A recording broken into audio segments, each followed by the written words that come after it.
watching Funny HS Info. Today I am going to talk about 6 steps to risk assessment. First of all, we will need to understand how to identify hazards and minimize risks. This involves carrying out a risk assessment and then putting the right precautions into place. Risk assessment is a systematic investigation and analysis of potential risks combined with the assignment of severities of possibilities and consequences. These are used to rate the risk in order to prioritize the mitigation of high risks. A simple 6-step approach to risk assessment which involves identify the hazards, identify the risks, assess the risk, control the risk, document the process, and 6th one, monitor and review. Let me explain one by one. Step 1, identify the hazards.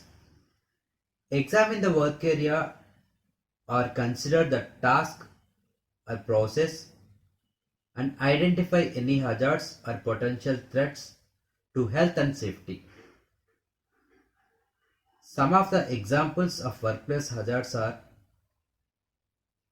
mechanical, trapping, which means crushing, drawing in and shearing injuries.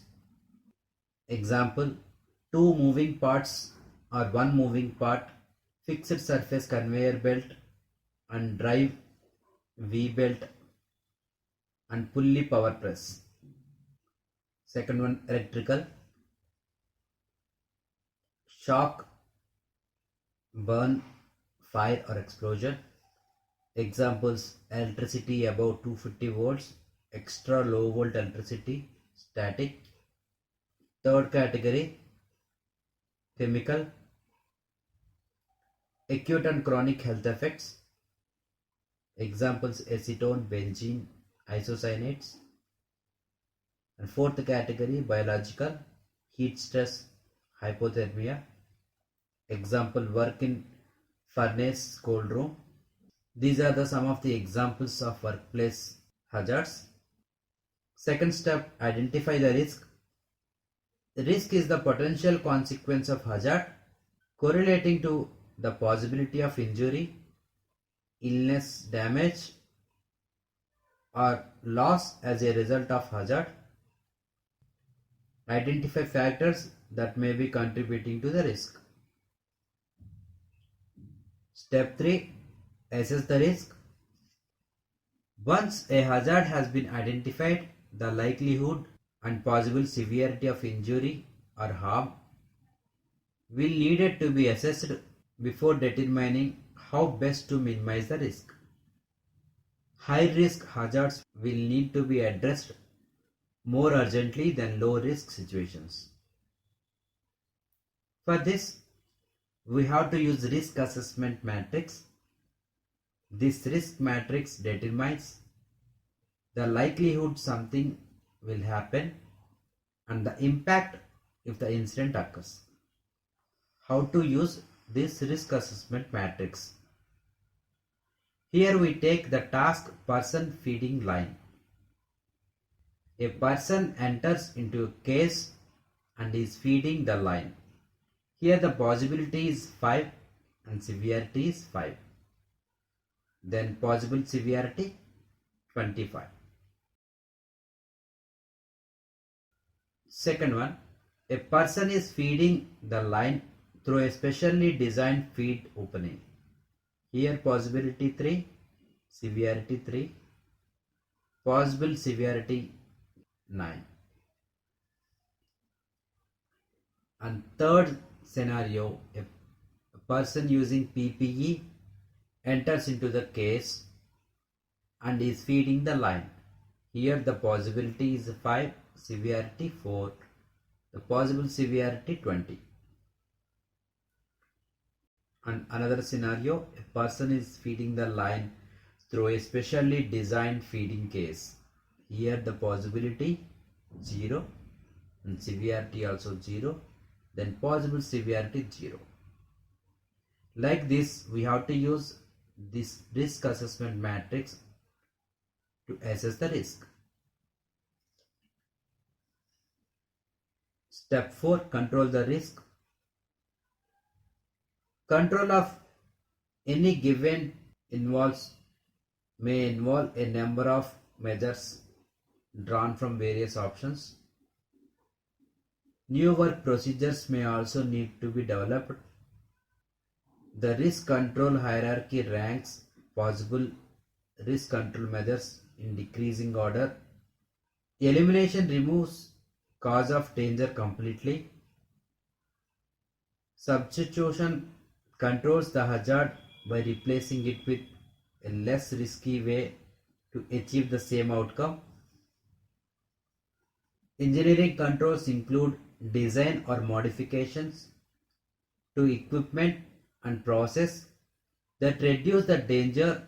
It can also include guards, fencing and railing or other local exhaust ventilation to reduce exposure to the hazard in normal operations. Administrative controls include items like training, safer procedures and job rotation. And personal protective equipment is considered the least effective way to control hazards. PPEs include safety, eyewear, hearing protection, gloves, etc. Step 5. Document the process. The information to be documented should include hazard identified, assessment of risk associated with those hazards, control measures to manage exposure to the risk, how and when the control measures are implemented,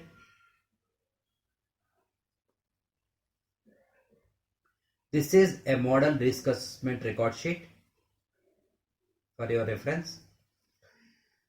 And 6th step, monitor and review. Continue to review and monitor the risk management process to identify new hazards and continuously review the effectiveness of controls through physical workplace inspections, exposure assessments, injury and illness tracking, medical assessments, accidental or incident investigation reports, employee feedback and input. The risk assessment is the best carried out by people who working in the area, as they know what are the problems are and what dangers they face. Risk assessment must be suitable and sufficient.